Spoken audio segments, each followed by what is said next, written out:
ஏத்துன banner எல்லாம் இறக்கிதான் ஆகணும், ஒட்டின போஸ்டர் எல்லாம் கிழிச்சுதான் ஆகணும், மேலே போனவன் எல்லாம் கீழே இறங்கிதான் ஆகணும். இப்ப நான் மேல இருக்க ஒரு நாள் நான் கீழே இறங்கத்தான் போறேன். அது விதி, நேச்சர். இது நிரந்தரமானது கிடையாது. எது நிரந்தரது? மனிதனா வாழணும். 10 பேருக்கு நாம உதவி செய்யறோமோ இல்லவோ உபதிரவமா இருக்கக்கூடாது.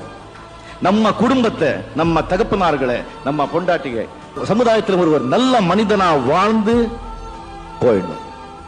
பிறக்கும் போதே அழுதுகிட்டே பிறப்போம், அண்டு போகும்போது பல பேரை அழ வச்சுட்டும் போவோம். இருக்கும்போது எல்லாருக்கும் சிரிக்க வச்சுட்டு சந்தோஷமா இருக்கலாம் சொல்லி.